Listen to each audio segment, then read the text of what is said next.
If you're billing for multiple practices in Medisoft, there's an additional step you need to do along with the configuration. This step is to set up the different login and passwords for each unique account. This step is required in order for the claims to load into the clearinghouse under each unique account for each practice, and also so that the ERAs get routed back into your Medisoft and revenue management underneath each account. And what I mean by multiple practices is that when you're going to Medisoft, if you have to go to File and Open Practice to switch between accounts here, when you're doing your billing, you have multiple practices. So I'm going to log back into the practice, the first one that I need to do the configuration for, and then I'll show you the steps. You're going to go to Activities, and you're going to go to Revenue Management.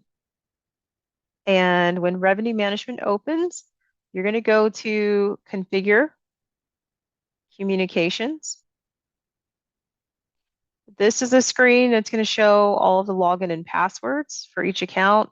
When you go to transmit your claims, this is where it pulls those from. When you use the configuration wizard, you're going to be plugging in login and passwords in there. So what you need to do is put your cursor in the description column at the top. You're going to see this little filter icon. It's like a little funnel. Click on that icon, and in this box, you're going to type in eMedics, and that will narrow down to show you the 3 different services. You have the claim status. If you enrolled for the claim status service on your eMedics contract, you'll want to select that one. If you enrolled for claims, you'll definitely want to do claims. And if you enrolled for eligibility, you'll want to do this one as well. So if I did enroll in all 3, I'm going to select all 3 of them. And then you're going to hit close. And that's going to show on your screen all of your communication lines for those specific services. So the claims one here, this is the generic or general claims communication that we're going to use. So you're going to right click on that and hit copy. And you're going to left click down here at the bottom, or right click, excuse me, on the bottom of the screen and click paste.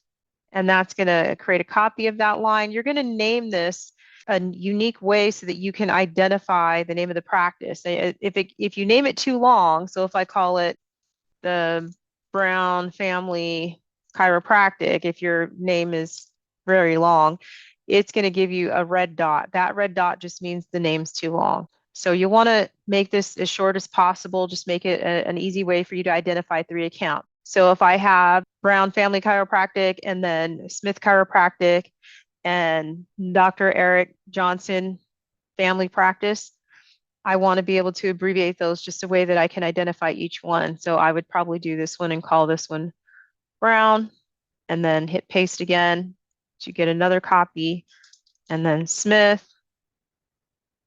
paste again and get another one, and we can name this one Johnson. So you just want to have one of these eMedics claim lines for each of your accounts, because when you go through the configuration wizard to do the configuration, you're going to be plugging in the unique user ID and the second user ID and password for each one. So you'll need one of these lines for claims for each practice. And then if you're doing eligibility, you're going to do the same exact thing. Copy the one that says eMedics real-time eligibility and paste, and rename each one of those as well. So it would be the same thing. Paste again and rename, just so you have 3 of the eligibility, and repeat the same step for the claim status up here. So for eMedics claim status, you'll want to do that same exact thing. Click on it, copy and paste, and rename 3 of those again, or however many practices you have. And then just click save. And so now what that step does is that makes those readily available so that when you go through the configuration wizard, when you watch the configuration video, you'll have this to choose from in that video. Give me just 1 second to log back in.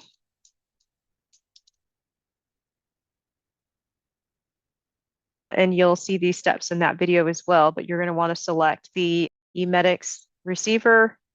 And this is where you're going to use those communication sessions that we just created. So you'll see my different sessions here. Hey, thanks for watching our video.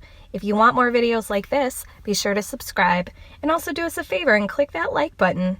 Thanks again, and see you on the next one.